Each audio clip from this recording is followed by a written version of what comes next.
My name is Dr. Josephine Palermo, and my superpower is creating business cultures that transform organisations team by team. Today, I'm joined by Shelley Ceridwen Doyle, a connection coach who helps nomadic souls who've moved away from their hometown reconnect and feel a sense of belonging without relying on social media. From working with expats to innovating workplace well-being, Shelley combines cutting-edge research on loneliness, connection and belonging with decades of experience in corporate communications to deliver amazing workshops and programs around the world. As the founder of Communiverse Consulting and a host of Rediscovering Connection podcast, Shelley is on a mission to help people feel connected no matter where they are. This conversation is in two parts because we just had so much to talk about. I'm sure you're going to enjoy this one. Well, hello, Shelley. How are you? Hello, Josephine. I'm really good. Great to see you again. Yeah, it's good to see you as well. I feel like we've connected really well, and we've only met virtually, so it'll be interesting to even reflect on how we've connected in this conversation today, because we're talking about belonging, which is a really important topic for me. I've spent a lot of my life researching and thinking about belonging, and I know you have too, Shelley. So tell us a little bit about yourself. How did you get here? And you can start all the way back if you want to. So up to you. Yeah, well, since you're in Australia and I'm a Brit in Canada, I feel like the international story is probably the one that needs to be told here. So when I was 11, my father emigrated from the UK to New Zealand. So I was an intrepid traveller from a young age. We'd go over to New Zealand every 2 years from the age of 12. Solo. My sister and I would go, and we'd be accompanied by the air hostesses would look after us in the transits and everything. And then I went to university, found a really great group of friends, but the opportunity came up for a student exchange to Melbourne. So of course I was used to traveling. So for me, it was a no-brainer. But saying that, I had got a wonderful group of friends, and the idea of leaving that, a group that I've been nurturing for the last 12 months, and I felt a real sense of belonging with, to go, see ya, I'm going to go over to a student exchange. It was a big deal, and it meant me opting out of the housemates that I'd chosen to live with and having to change everything. But even so, it was an opportunity too big for me to pass up. So it was incredible. Went to Melbourne.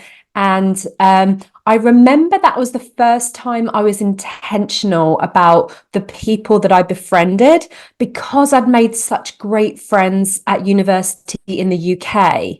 So there were a couple of people from the UK that had gone over to Melbourne, but they weren't my friends, nor my kind of people. So I kind of just sat back a little bit and really waited to really feel into the type of people that I wanted to connect in with. And I ended up making an amazing group of American and Canadian girls who were also doing their international exchange in Melbourne. So I actually went back from Melbourne with a bit of an American twang, which was very confusing to everybody. So I've kind of kept this, I've become quite good at creating communities. And I don't know if this is something left over from my dad moving, but I find it also quite easy to leave, so I keep leaving communities. But it means that I do have pockets of amazing people all around the world who are, part of my life. But when COVID hit and I was living in Wales, I was working in a multinational. I had 2 young kids, and all of those incredible people that I had around the world, it did not feel like any of them were in my life. And if anything, going on social media made it even worse. Just seeing them and voyeuring over the lives that they were leading, really feeling like, it's a shame that we're not connected anymore. But the reality is, when you're juggling a full-time job, you've got kids home from school and daycare because of the COVID pandemic, there was zero headspace for facilitating anything outside of that.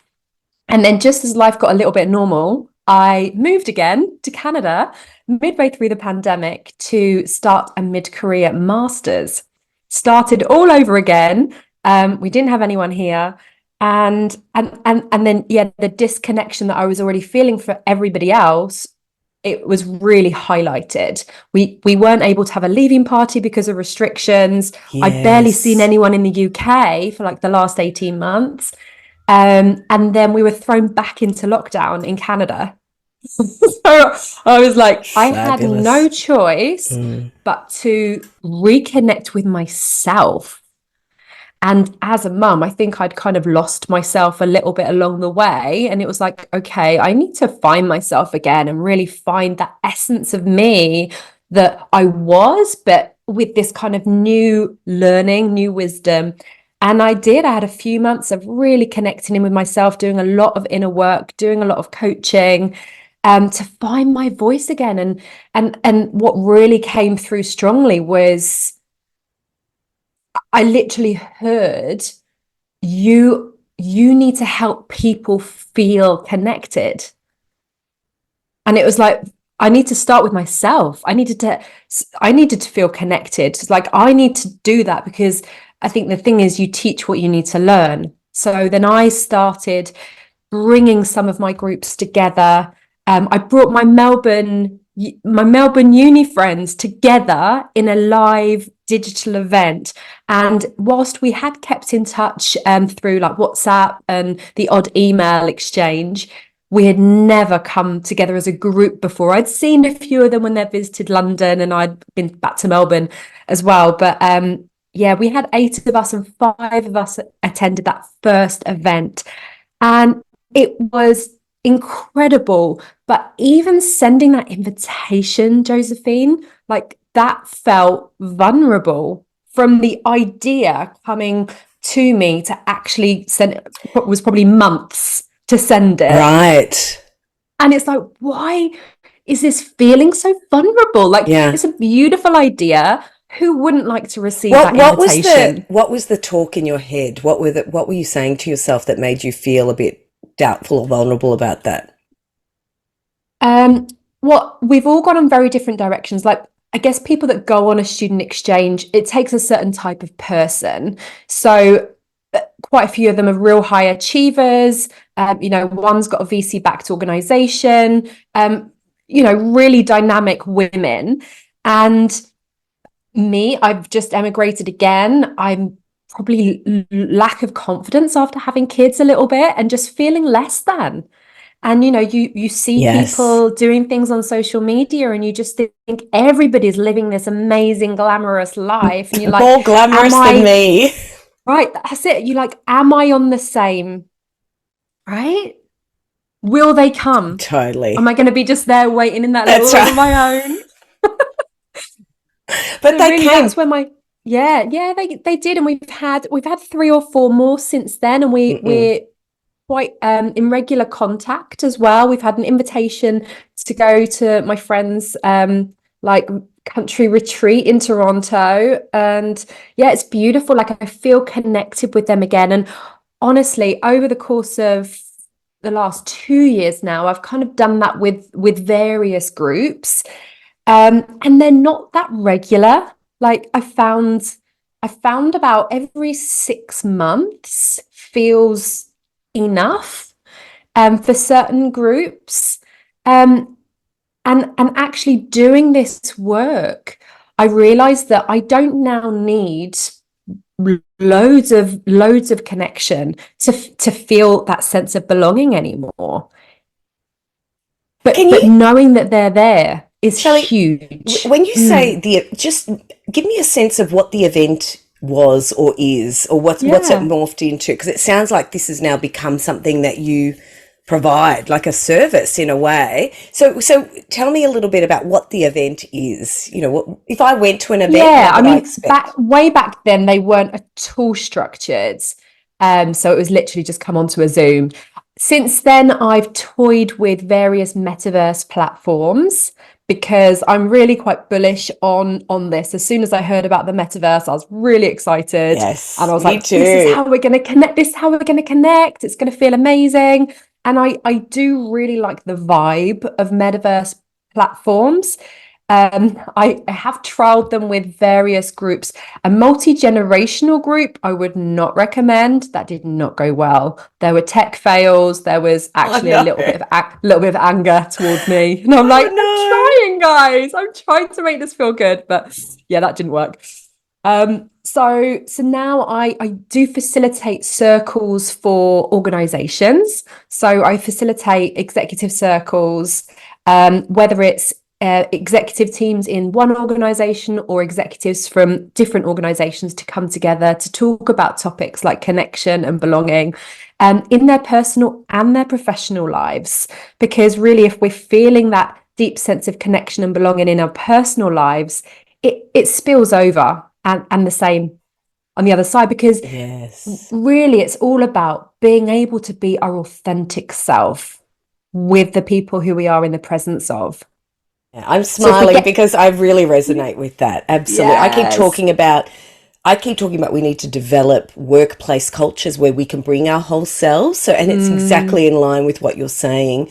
It's that authenticity, and it spills over in everything you do. But yes, you can't separate personal and work persona. I think they because in when we're in our default behaviors, we're just ourselves because we forget that persona that we've created for other people. So yeah, absolutely. Especially when we're under pressure and rushed, you're left with yourself basically. yes. And I do wonder if the shift to remote working has made that shift, because maybe it's like when you go into your office building and you can kind of put your corporate mask on. It's like I'm curious to discover if people have felt that. I wonder if have you heard of a book called Reinventing Organizations by Frederick Laloux? Yes, yes, yes. Yes. I love that. So that was part of the first year of my master's. That was Yeah. on my reading list. And since then I've become a member of Enlivening Edge, which is like a magazine offshoot of the book. And yeah, that talks all about wholeness as one of their real key pillars of teal organizations. So yeah, that's Yeah, been a it's a really big part of my fabulous book. learning. Actually, I didn't Yes. realize there was a community that goes along with it. That's wonderful. So we might share the link in the show notes for this because I'm sure others Yeah, will it's a be really interested. beautiful group, very international. I did a talk for them last week actually, when I was talking to them about employee resource groups, because that was in my last organization. It was a multinational. We had a really big office in Cardiff where I was, but actually my team was all based in Germany. So when I came in as a new recruit, it was a really interesting dynamic because I'd always been agency side and it was my first time in-house, which was a nice feeling because it was Mm, like we were all kind of on one team. yeah, different But at the feeling same around time, belonging, right? As well. Yeah. yeah. But at the same time, my actual team wasn't there. So I was still a bit of a lone wolf within the organization. And it took me to create an employee resource group around well-being to then really start finding my people within the organization, and then having regular sessions intentionally for the employee resource group, but also just having coffees and walks with the people that I then found were my people. Yeah, absolutely. That's wonderful. And Shelley, before we go on, I need to ask you, what's your definition of belonging? How would you define it? Okay. So it's really, you feel a sense of belonging when you're accepted as your most authentic self and you're feeling supported, included, whilst being yourself. And I really get a lot of my understanding of belonging through Brené Brown, and she differentiates between fitting in and belonging. So when we fit in, we might be included, but that's not necessarily being included for being us. It's included for, talking the talk that they want to hear. Yeah. Right. So that's the real difference. And I felt this big time. Last year, I was feeling a yearning for community, living in a different country off the back of being locked down again. So I applied for my family and I to move into an eco village, which is like a small intentional community on Vancouver Island. Oh. And they accepted us. So we moved in September last year.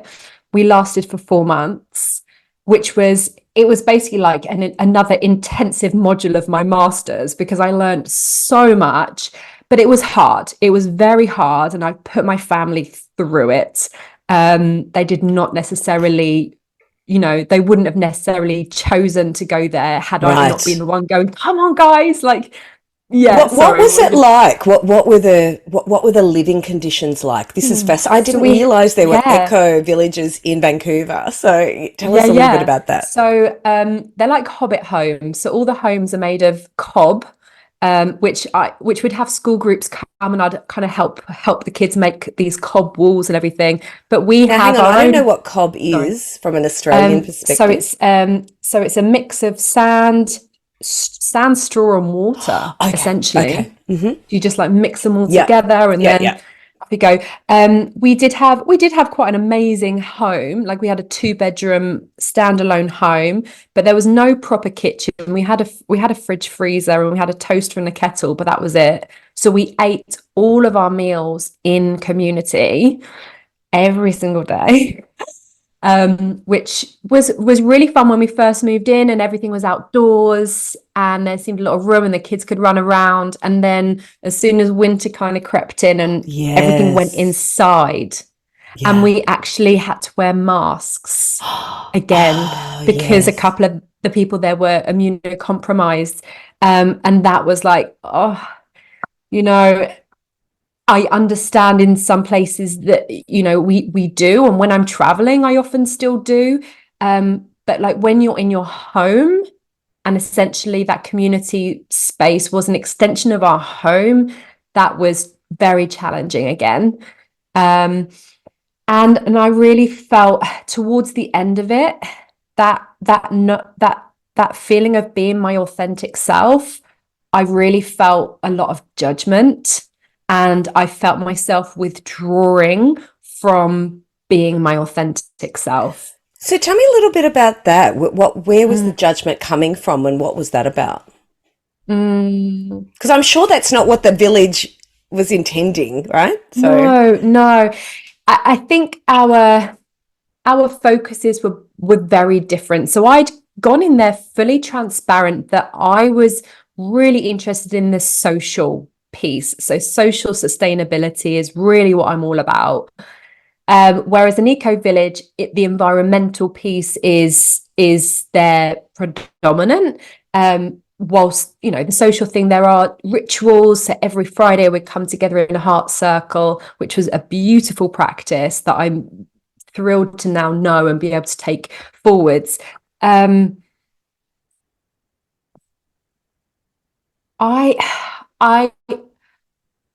It's really tricky to even begin to explain why I felt judged. I mean, I was working hard behind the scenes, building the program that I then launched and started taking people through in the January. And I put up on the notice board quite a few times, I would love to take people through this. There was zero interest. I put on yoga classes, and then it was just like there was pushback. And I think, coming from a communications background, there was a lot of things that didn't work for me. Like, they used text messaging as their communication all the time. And bearing in mind, we had 13 meals together a week, plus 10 a.m. check-ins. And then the texts were constant on top of that. That's very distracting. it was very distracting, Yeah. very hard to find headspace to then be able to be delving into what I'm. So it was kind of like the narrative in my mind was constantly overrun by someone else's narrative, which, that's their narrative. That's, they were all consumable what was going on the farm, but we were paying rent to be there, whereas some people were literally just there and they were living on the farm, working on the farm to kind of cover their way.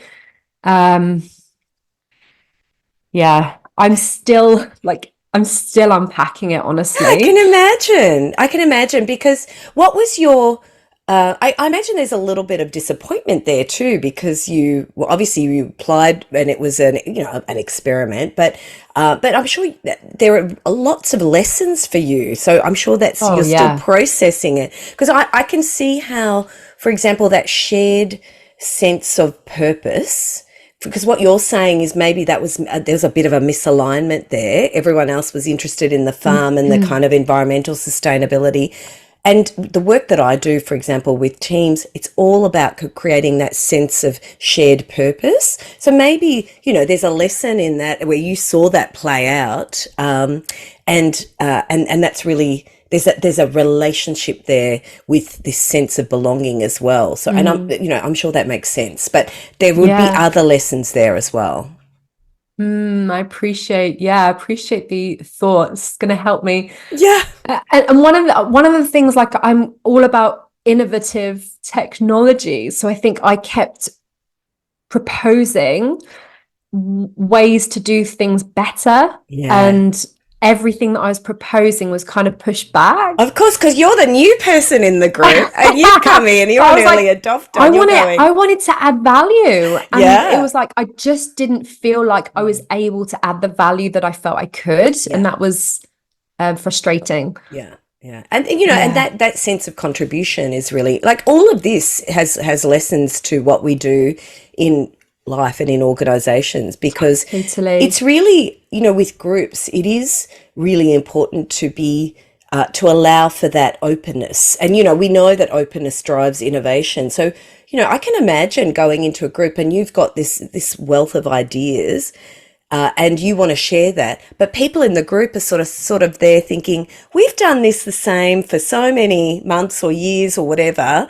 We're just gonna run with what we know, and I'm sure they didn't even think about it as pushback, but that's how you're feeling about it. So it's really interesting, Mm, isn't it? There's a lot of I can see a lot of synergies between that and what we do in organizations when we don't we onboard new people, we bring new people in because we want their new ideas and their talent and skill, and then we don't create an environment where we can leverage that. you know you can see it. yes. And when you're just talking about onboarding, that's something that I'm really looking at right now, like particularly for international recruits and for people that come on board as fully remote team members. So how do we nurture that sense of belonging for these people, not only in their professional lives, but in their personal lives? If they've literally moved location and then started work with that organization, how do we really help them to integrate in their lives? Because if they're happy, if they become happy and connected and fulfilled in their personal life, like we mentioned before, that is going to overspill. They're going to be productive members of your team. So I'm, yeah, really, really going into work with organizations now on their onboarding. Yeah, I love that. I love that. And you've got a program that I'm interested in too, which is looking at um, executives and lonely at the top executive circles. Tell me a little bit Mhm. about that because I in terms of sort of circles and gatherings, what is that for people at the top team level? Yeah, and it doesn't necessarily even need to be at the very top, but I think even just naming it that is just highlighting the fact that loneliness isn't just for, you know, entry level people that are coming into organizations. And it can feel very lonely as you move up because there's less people that can relate to the pressures that you're in, and maybe the when you get to that level as well, then there's often family commitments outside of work, which add to the pressure that you're under, and maybe people don't understand where you're at. So the circles can really help people to bring their authentic self into the group. And it does work really well when it is one organization, because they're having conversations that they just don't otherwise have. But also, like I said yesterday, I just done a workshop and I'd had quite a few people that I knew come, and it can feel more vulnerable to be talking in front of people that you know. So some execs do like to come and know that they're not going to be with people from their organization, so they can share openly and actually build new connections with other people at their level at other organizations, which has been really beautiful to see and flourish. And yeah, bringing in kind of the circle techniques that I've learned at the Eco Village, but also through Arts International and authentic relating as well. So I'm learning about circling there, and, you know, just refining as I go and really seeing what feels good. But one of the really big learnings that I've had through my master's education is all about reciprocal vulnerability and how this really matters to build trust. So I think of it like peeling back layers of the onion. And if we want to go a level deeper with somebody, be willing to share first, because that really takes the pressure off. Before asking something intimate, share something of yourself, because then that person is more inclined to feel called to share something with you. And then don't go too deep too quickly. So like just peel back a layer at a time, and then see if you feel comfortable going a layer deeper. So how do you know? Because, you know, I'm kind of going to all those oversharers I've met in my life. How do you know what's the right level? Okay, so there's a relationship deepening game called 39 Questions with a researcher named, it's either Arthur Aaron or Aaron Arthur. And it's quite interesting. So it's got 3 stages, and each stage is 15 minutes, and you have a set of questions. And you don't have to read all the questions. You just go until your set timer for 15 minutes. So stage 1 is basically like the first layer of the onion. And I would ask you a question, you answer it, and then I answer the same question. Right. So we only ask something that we're willing to answer ourselves. Yeah. And then stage 2, you go a level deeper, and stage 3, a level deeper. But I've trialed this with people that I know, and also with people that I don't know very well. And actually trialing it with people that I don't know very well, it was actually too deep too quickly to do all 3 stages. So actually trialing these kind of games with people that you know, you can sense your own comfort levels. And then that means that when you're speaking with people that you don't know, you don't necessarily need to play these games, but you've got a much better understanding of what feels okay to you, and what feels okay to you and me is probably going to feel different, you know? Can you give me an example of a level 1 question? Oh, can I? I don't have it here. But why don't we put it in the show notes? Yeah, okay. I can that'd put be a great. link to it in the show notes. That'd be wonderful. Yeah. Because I imagine it's a really nice tactic to have up your sleeve for people that are trying to also just connect in, you know, even outside a circle, you know, to connect one-on-one, and, you know, sometimes having a guide, having a sense of, well, I can ask this question and I'll answer that question. That's a really easy thing to remember. You know, I might meet a colleague, or I might even meet someone for the first time. And I think, you know, that it's like breaking the ice. Like, how do I get to that? Apart from, you know, that first question of how are you today, that nobody wants to answer with authenticity anyway. What do you do after that? So I think it would be really useful if just to read through a set of questions, if that's available, Shelley. And the researcher, he developed these specific questions back in the 90s, and he said even during the COVID pandemic, he and his wife were still using them with friends over Zoom, so they've stood the test of time. Lovely. I think it was initially they were created, it was 39 questions to love, and they were meant to be used for people making new romantic relationships, but then it's perfect for both. Yeah, absolutely.